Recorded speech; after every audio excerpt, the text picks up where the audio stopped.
Welcome back.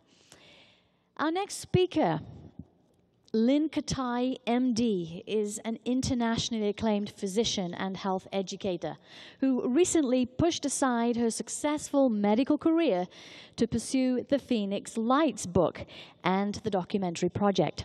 She was leading the cutting-edge era of early disease detection and prevention as chief clinical consultant at the world-renowned Arizona Heart Institute's Imaging Prevention Wellness Center in Phoenix, Arizona, until coming forward after 7 years of anonymity as the key witness to the still unexplained sighting throughout Arizona on March the 13th of 1997.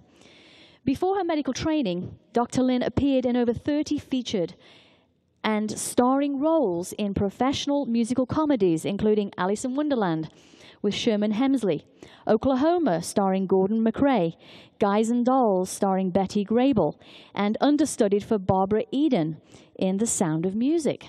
She also played the role of Florence, Arizona in the 20th century box office hit Raising Arizona, starring Nicolas Cage, Holly Hunter, Frances McDormand, and John Goodman. Dr. Lynn has been called the woman pioneer of medical communications in TV Guide after creating and producing innovative TV news health reports for NBC in Philadelphia in 1976. Since that time, Dr. Lynn has dedicated over 25 years to global public awareness, wellness, and health education.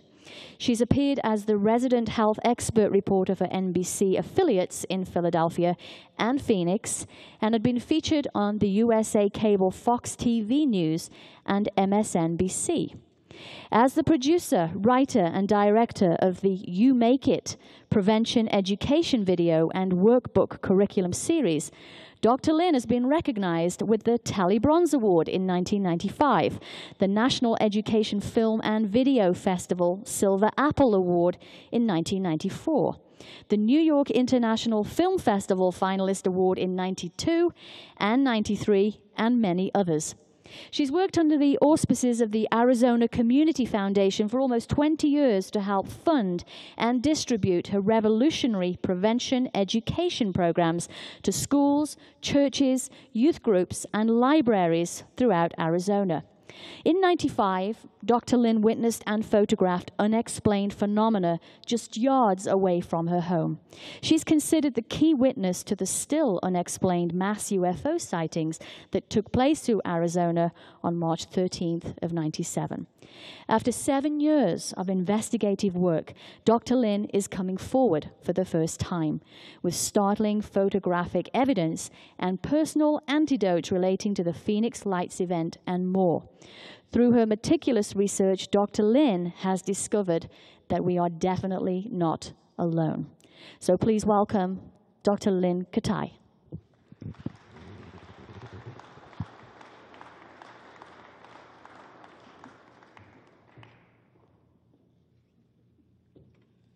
Wow, thank you so much. This is such an honor to be with MUFON. You're going to hear in a few minutes that I actually, from the very start of all this topic for me, I was really intimately involved with MUFON. But after that beautiful introduction, it is really ironic, and I have to tell you, and I know that there are many out here that appreciate this, that I'm standing in front of you today and that I'm doing this. Would never have chosen this topic, I have to tell you, and I knew nothing about this topic 10 years ago before my first experience, but it goes way back with community education. Actually, my undergraduate work was in science, secondary science education, and in medical school. I was raising havoc there as well. In my junior year, when we were taking our rotation at St. Chris Hospital for Children in pediatrics, I went up to the head of the department. I said, what happens to children in the neighborhood, and it was a very indigent neighborhood, who aren't being seen by physicians, and the parents that aren't educated? Nothing. And I said, well, if they're not coming to you, why aren't you going out to them? And they said, we never thought about it. and actually got together a physician, a nurse, and myself as a student, which later became a course at Temple University Medical School for some years until it was just too dangerous to go out there. And I have to tell you, it really changed my life. Not only started me on the road to community education, prevention education, reality of different issues to make one's life better, positive, and educate to a bigger world than that person might have had before. But when we went into one of the homes, and that's what really struck me, not only was it boarded up, and it was a very long, thin home, row home, no light, one light bulb, strewn with fly paper all over. I think they never took it down. Stench of urine, 9 children running all over the house. No furniture, but they had a TV, and it was on the entire time we were there. And as I looked at the TV, the news came on, and I thought, ooh, that's a quick way to get them. How do you educate these people? How do you wake them up to how to take care of themselves, how to prevent disease, how to seek out help when you need it? Well, that gave me the idea to go to NBC, and I did so in my internship with the idea of imparting health tips. Started doing so with Jessica Savage in Philadelphia. It was the news team in the United States. Very fortunate for that, and did everything, literally everything. It was a college education, researching, writing, going out in the field and shooting with a cameraman, going back and editing, and we used to edit on film in those days. This was in the early 70s, mid-70s.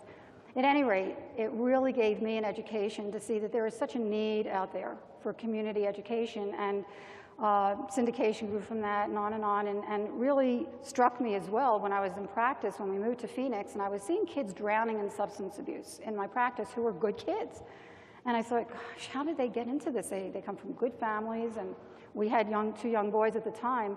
What's going on in schools to educate these kids to the reality of what they're getting into? And I learned pretty quickly it was peer pressure, but when I went to the schools, they said, we don't have a problem. And I knew that they did. And tried to combine all my hats from my theater days, from my television days, from my education and medical background to produce video and workbook curriculums to get right into the school so that kids could learn the truth from the kids themselves, experts in the field. I have celebrities.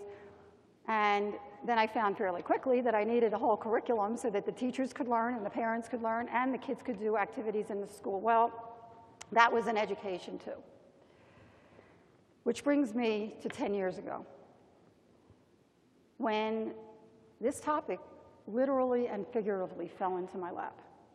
Again, no interest, no knowledge of this at all, shied away from it, and was too busy doing my thing for the community and bringing up two boys to be caring and productive adults. And here, my husband and I, actually it was my birthday eve, and I go into much more detail. There's so much to the story. I have to share that right now. There is so much to the story and much more to the story than just March 13th, and I hope that everyone out there gets to read the book because I really go into great detail, and it's so much more, and I'll just try to touch on some things today, and certainly the documentary. I can only squeeze 45 minutes of interviews into 80 minutes, but I hope you enjoyed that because certainly that needs to get out there too. There needs to be a visual with it, but at any rate, I'm in the bath, leisurely taking a bath, and my husband, who's on several state and medical boards, not one to be alarmed, suddenly calls me, what the hell is this? And we have one wall that's of our bedroom that's a window, and we have a panoramic view of the whole city skyline, so we know what planes look like and helicopters and streetlights and so forth, and we enjoy the view. So if anything unusual pops up out there, we get to see it if we happen to be in the room. Anyway, he calls me, and I grab a towel, I run to the window, and literally, less than 100 feet from us, were 3 amber orbs in a triangle formation. One was on top and 2 closely lined underneath, just hovering over a private gated community. We're nestled in the mountains. I mean, there's no way this was military. That's number one. And I always go back to this sighting because I immediately looked underneath to see if anybody was creating this, and it was totally dark. And of course, coming from a video background, I thought, oh, I've got to get my video. Nobody's going to believe this. It was so unusual. And it was downstairs, and I figured, there's no way I'm missing this. Let me take everything in mentally. If anybody's ever done that mental moment. And I took the size and the shape and the color. They were about 3 to 6 feet each, whether, depending on how close or far they were. They were absolutely 3 individual orbs. I called them orbs because the lights did not extend outside the edge. It was self-contained, and the color within each orb was an amber color, but very different, very soft, uniform color, not like a light with a light bulb that has a hot spot. Very uniform, very different than anything I'd ever seen. And every other light out there I noticed immediately was glaring. These did not glare, very mesmerizing, very soothing. And I thought to myself, if I don't get a picture of this, no one's going to believe it. So I ran to the closet to get my 35 millimeter. My husband calls me back. He said, get over here quick. One of them is disappearing. And as I run back, we both watched the top orb without budging. Now, I have to tell you that my kids, as a family, we grew up with Star Trek. That was the only, E.T., Close Encounters, and Star Trek were the only things I've ever seen. And the beautiful messages in Star Trek were great to watch as a family. But going through my head was a Klingon cloaking device. Because as the top orb dimmed, I watched it so intently, it didn't waver like the Klingon cloaking device does. It didn't take off. It just slowly, ever slowly dimmed, as if once it disappeared, it was still there. You just had the feeling that it was still there.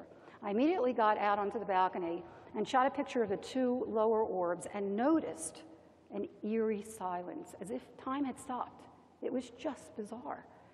And I was intently looking at these orbs, and as I was looking at the orbs, it actually felt that something was looking back at me. And going through my mind, and it took me a long time, it wasn't until after the mass sighting that I shared this with Jim Delatoso, going through my mind was, who are you? What are you? Do you know that I'm here? I'd love to meet you.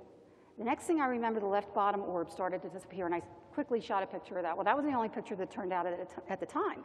But what a picture it was, because here I caught one half disappeared and one's still there, but I had no idea what it was, who to show it to, and ended up putting it on my mantle, and we made kind of a joke out of it. But I have to tell you, for 2 years, not only did I occasionally look out the window to see if it would come back, but I wondered, what was this advanced technology?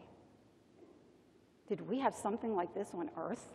I never knew about this technology. What was it doing in a private, gated desert area? Anyway, 2 years passed, and finally, one evening, I'm in the bedroom, and I noticed 3 amber orbs in a line formation far west behind the city, and I'm staring at them, and I'm saying, wait a minute, they're amber, they're in a formation, they're hovering for minutes, strangely similar to 95. And as I watched them, each one seemed to implode from the outside inwards, very slowly from right to left, and they were gone. Didn't really think much more about it until the next night. My husband was at a medical board meeting, and I was at the Arcadia door, the sliding glass door perpendicular to the window, and I noticed the same 3 orbs are now in front of South Mountain. And I knew they were in front of South Mountain because there's red blinking lights on top of South Mountain, because the airport's right in front of South Mountain, and to warn the planes, and it was definitely in front of South Mountain. And I thought, okay, enough. I'm getting my video camera, ran downstairs, grabbed the video camera, and it was fully charged, by the way. Got out to the pool, got about 18 seconds worth. The battery went dead. Went in, hooked up the battery, went out, they were gone. And when my husband came up the drive, about a half hour later, about 8:30, I went out and I said, honey, remember I told you about those 3 amber orbs to the west last night? Well, about half an hour ago, they were right in front of South Mountain. And as I was pointing like this, they reappeared in the same spot. And I thought, oh, geez, I've got to get a picture of this. And I ran upstairs, grabbed my camera. As I got out to shoot the 3, 6 amber orbs popped up above the 3, massive span, over a mile wide. And I started clicking away. And it would happen that I caught 6 pictures in a row of this phenomena head-on, turning into a V shape as the 3 were disappearing. The top formation was doing so. And it was so unnerving, because it was so huge, and I hadn't had an explanation for 95. Was this a mothership? Or were we being invaded?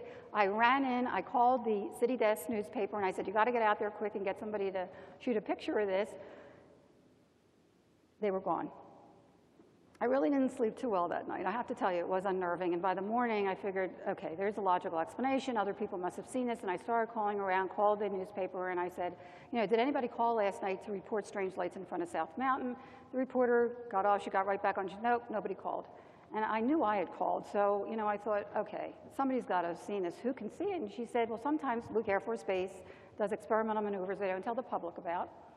I figured, great, I'll give them a call. And I get a woman lieutenant on the phone, and from the get-go, she had an attitude. As soon as I told her the story, tried to be professional. My husband and I are both physicians. We live mountainside in Paradise Valley. We saw some strange lights in front of South Mountain last night. Can you tell me what they might have been? And she said, oh, I wouldn't have that information. And I said, well, you know, we saw them. I did get some on videotape. Could you help me out here? I'd like to sleep tonight. And she said, well, I have no information. Do you have a number of UFO organization? Oh, I wouldn't have that information. Okay. Help me here. She said, well, you said it was in front of South Mountain. Maybe somebody at the airport saw it. So I had to call. I had to find out if somebody did see it there. Luckily enough, after I reached the FAA, the woman was really kind, and she said, you know, let me check with the air traffic controllers and see if anybody saw that last night. She checks. She leaves me hanging on the phone forever, it seemed. She gets back on. She says, actually, there's one of them is here this morning that was here last night. I said, oh, please, can you put him on the phone just to confirm that we saw the same thing? Finally, he gets on the phone. Now, this is a really low-key guy, and we've met several times since. And he was more excited than me. He said, did you see the 8 lights that were equidistant from each other, 6 lights that were equidistant from each other hovering in formation last night at 8:30? I said, yes. He said, actually, there were 3 at 8 o'clock. I said, yes, I saw them too. He said, I can't believe you saw them. They didn't show up on radar, and they showed up at 8:30 again, and we looked on radar. They didn't show up on radar, so we grabbed our binoculars to look. And what we saw were 6 points of light, totally equidistant from each other, that seemed to be attached to something, but we couldn't quite see what it was attached to, slowly moving in tandem, in synchrony, behind South Mountain. So I said, what were they? And there was silence. And finally he said, beats me. And I said, beats you? I said, you're an air traffic controller. You have to know it's in our airspace. You should know it's in our airspace. He said, now you've intrigued me that you saw them at a distance. Let's keep in touch, and I'll let you know if I find out anything. Great. Well, in the meantime, I bring up my videotape. I continue videotaping up to February 1st, and then they stopped. Well, interestingly, after I started my investigation, just as an aside, I found out that on February 19th, 1997, I don't know how many of you know this, St. Petersburg, Russia had almost an identical sighting to ours on March 13th, 1 month later. And several people got videotape that are actually identical to my data. But at any rate, I figured, oh, geez, you know, I'll never find out again what the heck these phenomena are. Just like 2 years before. Lo and behold, they start up March 5th again. And I have to admit, I mean, I felt compelled when they popped up in the sky in these different formations, and they were really amazing, huge balls, amber balls, very unusual, in different formations. Usually, they happened 5 to 10 minutes apart, 3 at a time, in the same area. By the end of the first week, I figured, oh, geez, I mean, I've got to show this to somebody. I've got to talk to somebody. I mean, every night was being taken up with, you know, my husband and I would be in bed and discussing something or whatever, and I'd notice what out of the corner of my eye was, excuse me, and I'd run outside and take a picture of these things. At any rate, I started showing the video, even though it doesn't do it justice, because they're smaller and flicker and they're white in the video. But I started showing the video to my friends, and this is how close I was. A friend of a friend had a neighbor who had a friend who knew the past president of MUFON. So I gave him a call, and I told him, you know, I have a picture from the one picture that turned out at the time from '95, and I've been shooting these amber words, which he hadn't heard about. What should I do? He referred me to a field investigator, a MUFON field investigator. Give him a call. We set up an appointment for the following Wednesday. He calls on Tuesday, and I have learned not to believe in coincidence, I have to say, through all of this adventure that I've been on. But he calls on Tuesday to let me know that the then State Director, Tom Taylor's mom had died that Saturday. Wednesday morning was a funeral. Could we postpone our meeting? And I said, oh, geez, I really want to see somebody. The only window of opportunity I have is Friday morning at 10 o'clock. Can we, for 2-3 weeks, can we possibly meet then? He said, sure. Well, it was another night for me, but on Thursday night, March 13th, 1997, while thousands of people on a gorgeous spring night were outside looking skyward for a glimpse of the Hale-Bopp comet, they also witnessed a 1 to 2 mile wide triangle craft. Some people did see a craft. Some people actually saw windows at the craft with beings at the windows. Some people saw these lights that seemed to be attached to something. Some people saw these lights detach and then redock with them, maybe what happened to us in '95, traverse right over their heads, right over their heads. Some people said they could throw a stone at it. 30 miles an hour. Some people did see it take off at a tremendous speed. Totally, totally silent. They were mesmerized. It changed people's lives throughout the state. And we're talking not for just a 2-hour period, which has been reported by the media and others, but we have reports from 5 p.m. until 2 p.m. of these phenomena. It seems like a parade was going through. But anyway, the night of March 13th, and by the way, the pictures that I took in January of the 6 in a row, at the time when I went to the developer, they told me they were blank. And they looked blank. But luckily, I collect sunsets, and the last 2 pictures on that frames on that strip were sunsets, so I kept them. So I was really disappointed that I didn't get any documentation of that. But at about 8 o'clock, 8:20 to be exact, when supposedly this craft was going right over the middle of Phoenix, other people were reporting it in Paulden, which was hours away up north, I saw one lone light in the far west, and I just noted the time. By then, I had had an abundance of things in the cannery. I was going to show the guy the next morning, just noted the time. So that computes. About an hour later, I see one lone light far south, and that was curious to me because not only was it an hour apart, not just 5 or 10 minutes, which it usually was, but it was in a different part of the sky as well. But I noted the time, that was 9:20, and that's when a bulk of people saw these phenomena occurring in Tucson, which is 2 hours south of Phoenix. So that computes.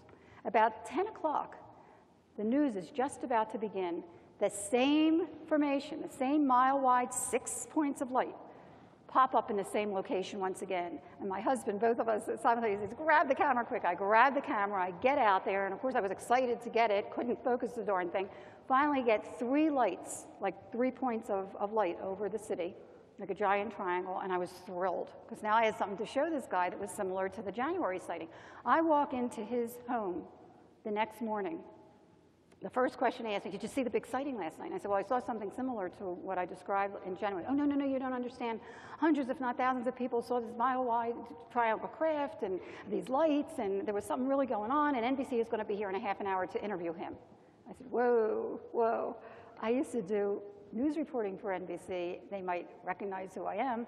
I don't know if this is military or a hoax or whatever. Plus, it's not about me, it's about the data. And let me say that again. It's not about me, it's about the data. And I said, you know what, I am happy.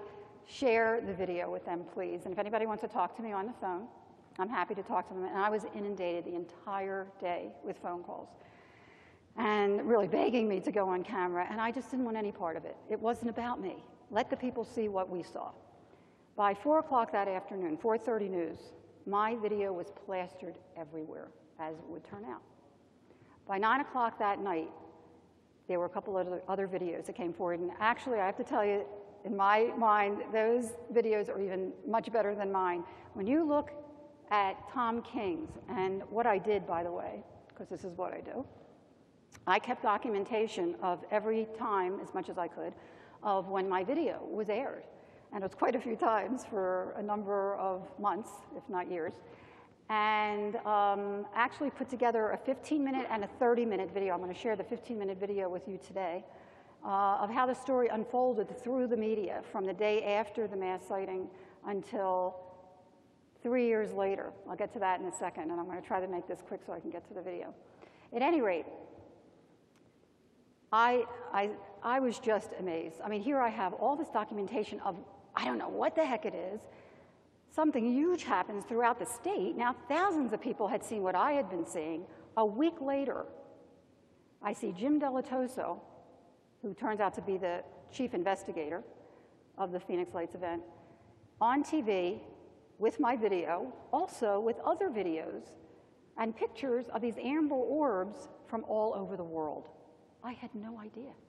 That really blew me away. This is happening worldwide? And that night, and again, in the book, I go into great detail of a lot of stuff that happened to me that first month after the mass sighting, but let me share this. That night, I kept tossing and turning and tossing and turning with the pressing thought, take the negatives back, take the negatives back, there's something in the negatives, take the negatives back, take the negatives back, all night long. Till the morning, it was like, okay, I'll take the negatives back. Something made me take the negatives back, those blank negatives from 2 months before. I grabbed those, I grabbed some that were blank, supposedly, from the 95 sighting, went to the developer, I said, please lighten them, darken them, whatever you can do. They're just lights, try to see if you can get something. She comes back with 4 pictures that just blew me away, blew me away. And I knew that I had to take these to Jim Delatoso. And that was really the start of it. That's when I started to keep an intricate journal of everything, of the media, of the military reaction, of the government reaction, of the witness accounts, of my experiences, which continue, and after the video I'll share a little more with you. But what was really amazing, truly amazing, there was no investigation. There was no explanation from either the government or the military. They were blowing everybody off. Wait a minute. Thousands of people see a mile-wide triangle craft right over their heads, or a formation of incredible phenomena, and what happened in Phoenix? Oh, did that happen on March 13th? It was very discerning to a lot of people.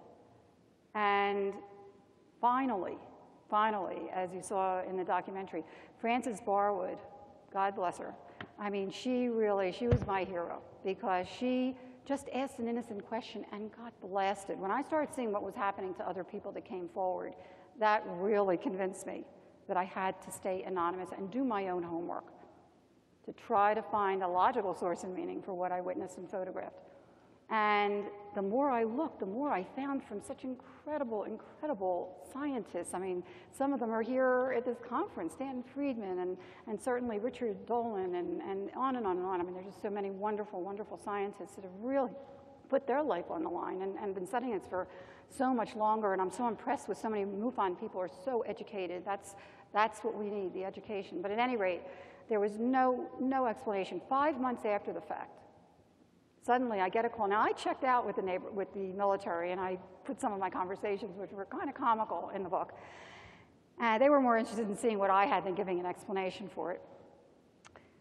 And I get a call from the Air National Guard, the head of PR there, and she says, oh, Dr. Lynn, and by the way, they called me Dr. X for 7 years, but she said, Dr. Lynn, how she got my name, I don't know, but she said, oh, I think we know what those lights were back in March. I said, you do? This was 5 months later. She said, would you believe that no one took the time to look at the log for visiting Air National Guard? And the Maryland Air National Guard was in town sending off flares, so that must be what most people saw. And I said, wait a minute. Now, I hadn't told them what I had. I said, wait a minute. I have pictures that prove that the same formation was at the same location 2 months before the Air National Guard arrived on March 1st. She said, well, you never told me that. I said, besides the fact, how do flares traverse an entire state over hours? She said, hey, listen, I have a call coming in. I'll get back to you. I'm still waiting. At any rate, still open for a logical explanation. I have always, approached this as a healthy skeptic. And I knew, of course, and when we looked back on finally a year and a half later, by the way, that I had pictures from 95 that proved once again that the same formation was in the same location in those pictures as well. In the background, my husband and I were intently looking at the close orbs. So whoever did this, I had documentation of at least 3 times of the same phenomena in the same location. So if the military did it, do it again, reenact it. Well, they were asked, I can't even tell you. USA Today came on June 18th, and that's actually what prompted them to come forward with the flare theory, actually, because they opened this up to international scrutiny, And they asked, once they talked to the witnesses were so heartfelt and it was so real. They said, why isn't there an investigation? Why isn't there an explanation? And then the flare theory came out. At any rate, we were still open, and it never happened until 3 years later. On March 7th, 3 years later, finally, we got the announcement that 3 Air National Guards were coming into town. They must have practiced for months, I would think, to show everyone that this was the Phoenix Lights. We were ready for them. We were located north, south, east, and west with our cameras ready, and so was the media. And I have to tell you, they had, on front page of the paper and radio, television, they were going to do this for 2 weeks. They ended up scrapping it after 2 days. It was a laughingstock in Phoenix. Most people don't get to hear this, but it was so different, and I'm going to show you now, because what I did was, I'm going to show you how this story unfolded through the media from the day after the mass sighting until the flare drop. In fact, Stanton Friedman is at the very end in a report, and that was the only time that I came forward a little bit as Dr. Lynn, because I have to tell you, it was disconcerting. There were a lot of people that saw what I saw, and I just wanted people to know the difference and see the difference between the unknowns and the flares, and judge for yourself, and also take a look at Tom King's footage. Those lights are attached to something. It looks like an arrowhead. It's just incredible, incredible footage. The data speaks for itself. And just for those that are purchasing this tape, so they know, this portion is copyrighted, so that cannot be copied at this time. So there'll be a little blip in the recording. But for those here, it's a very special presentation that I'm happy to bring you, and enjoy. I'll be back. Thank you.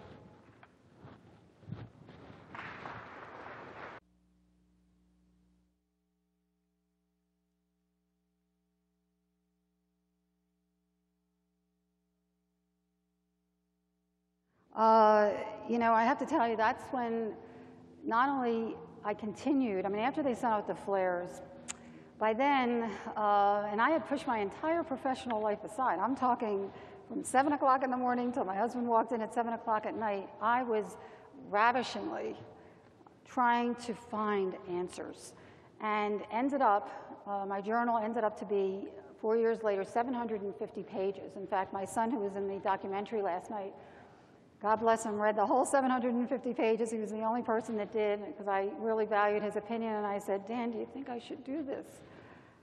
And he turned to me and he said, Mom, he said, it's too important. You have to do this. In fact, everything you have done in your life leading up to this has laid the groundwork for this. You have to do this. And I have to tell you, with his words and really a lot of soul searching, because if I could have done this anonymously, trust me, I would have. I don't need to do this.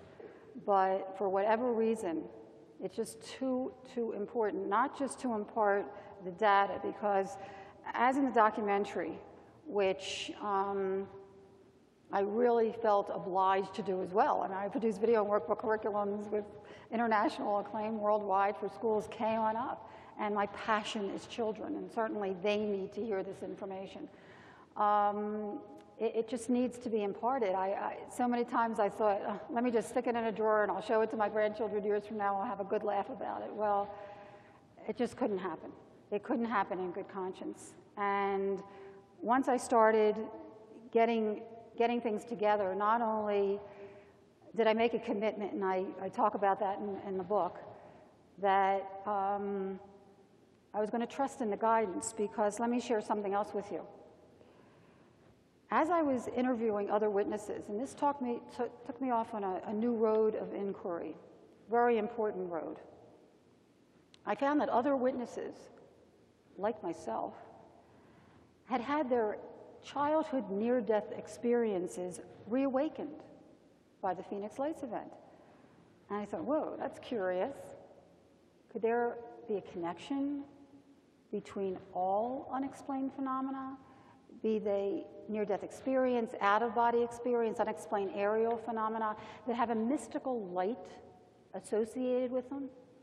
And lo and behold, when I started researching And there is scientific documentation for this. For many years, scientists have been studying this work.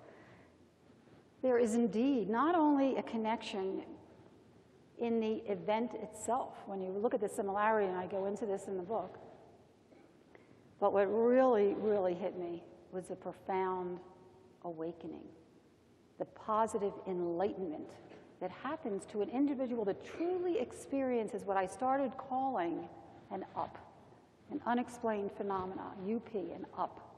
Not only do we look up in the sky to view unexplained aerial phenomena, but the positive transformation, a connectedness to the universe, to the earth, to each other, that transformed an individual so dramatically to the positive was indeed an up. And the more I looked into it, the more I found that this was substantiated. And I had to write about it and share that as well. And I think that as you really go into this study and you realize that we are not alone and that there are probably many dimensions around us and that we are in a specific time and space right now, my talking to you and sharing with you. There are many other times and spaces, and we don't get a glimpse of them unless we're open to them or invited. And the more people learn about it, and you don't have to have an up, and it's pretty cool in Phoenix now. Not only have we made such great inroads, because I was a health reporter. People knew me as Dr. Lynn on NBC. And nobody knew who Dr. X was until I came forward last year with the book. And the media, you're Dr.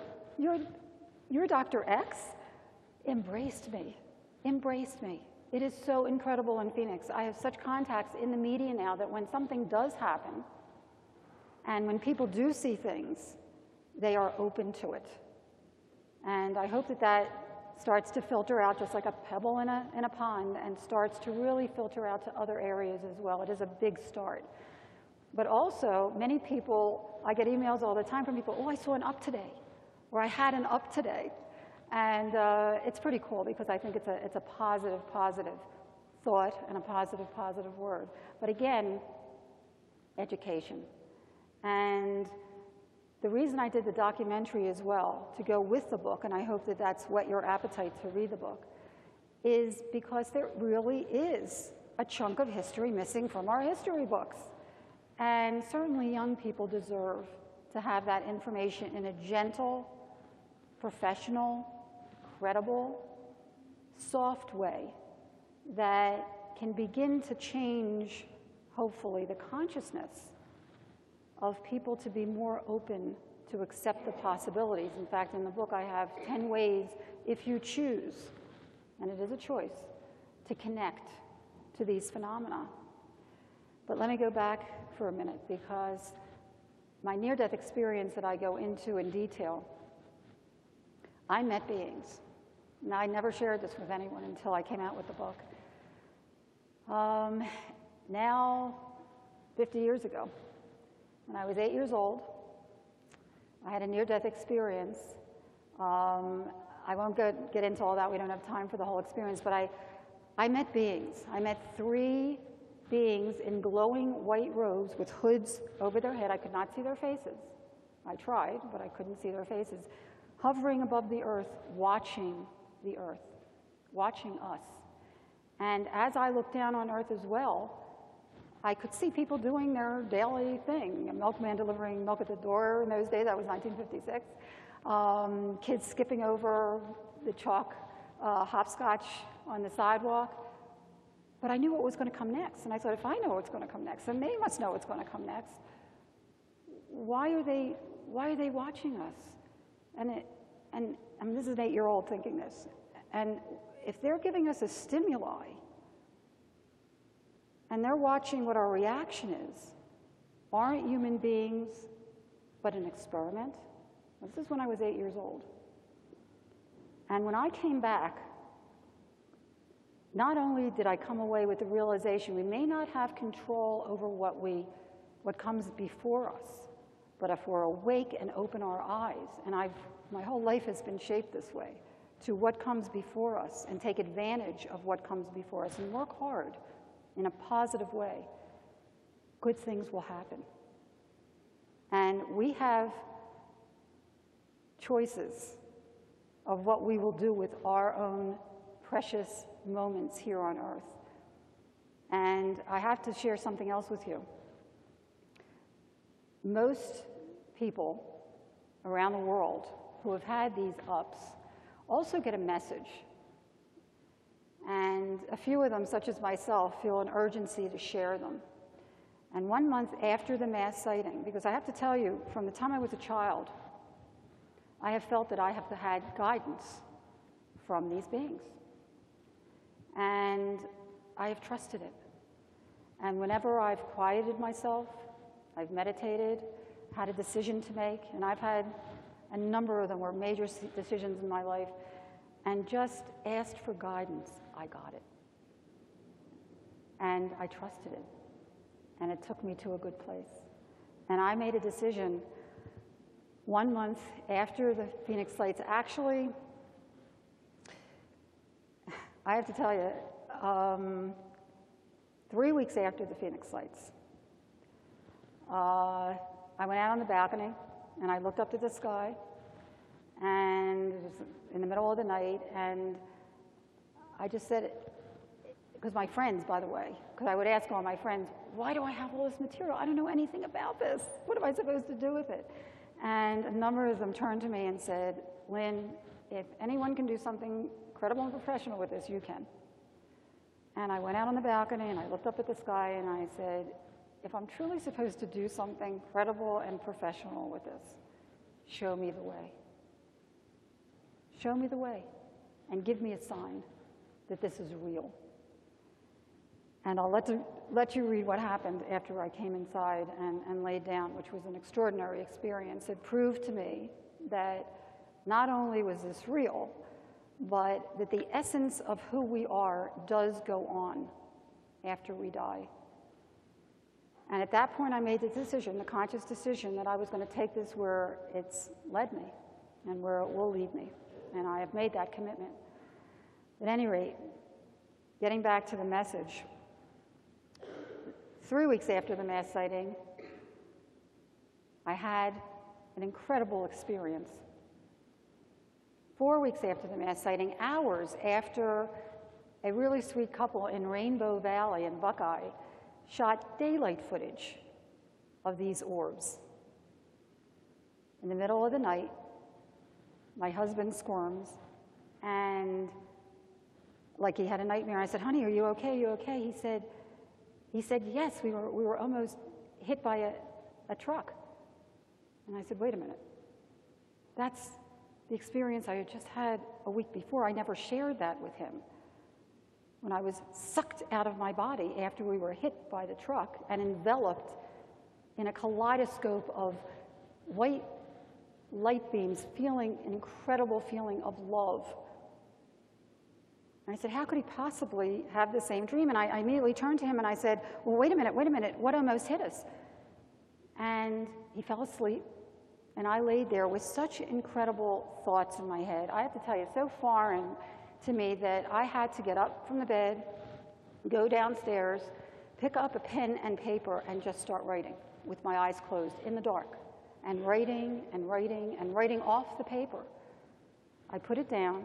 I went back to bed. In the morning, I picked up what I had written. And when I read those words, the only thought that went through my head was, how did I write this? Why did I write this? What does this mean? And that actually started me on my 8-year journey. And I'd like to share those words with you now. It is an honor to do so.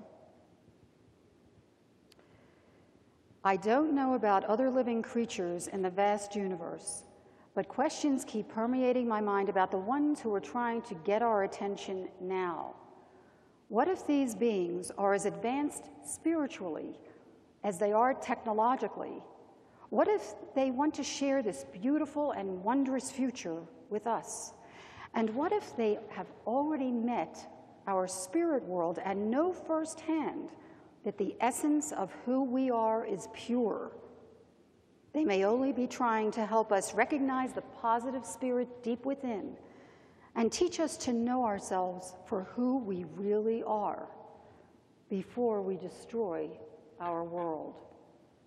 Each and every one of us is a powerful being with the strength and wisdom to deeply appreciate our earth and every living creature on it. It is time we view ourselves in a new light.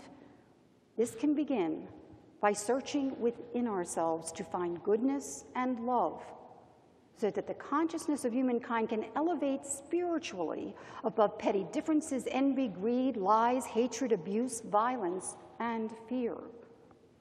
That is our destiny, but only if each one of us chooses to look within our own soul for the answers. They are there. It isn't too late. Humankind can begin this very moment to learn and grow so that our future will benefit from our newfound knowledge, not be pulled down by our self-serving primal ignorance. It is so very important to look within yourself and to believe in yourself. Judge yourself each and every day. There will come a time when you will indeed judge every moment of your own life, the good things, the bad, the kindness, and the wrath that you and you alone have brought to other human beings, to other living things, to our earth. You will feel what it felt like to be on the receiving end. Near-death experiences have told us time and time again that when we die, we go through a life review. God does not judge us, we judge ourselves. So maybe we should judge ourselves now. Think clearly about how we treat others, the energy and dedication we put into our relationships, especially our family, as well as our relationship to other living things we touch in this short but precious existence. So when our time does come, we won't have to endure pain and sadness, but rather we will be drenched in the ecstasy of our own love, in the magnificent light of love. And if each of us truly looks deep within, the positive energies emanating from the goodness each one of us possesses will be shared around the world. Then, our beautiful journey to a new reality will have begun. Thank you. Thank you. I will be outside with a few more books if anyone cares for one, and thank you so much for having me. I hope to see you soon again. Thank you.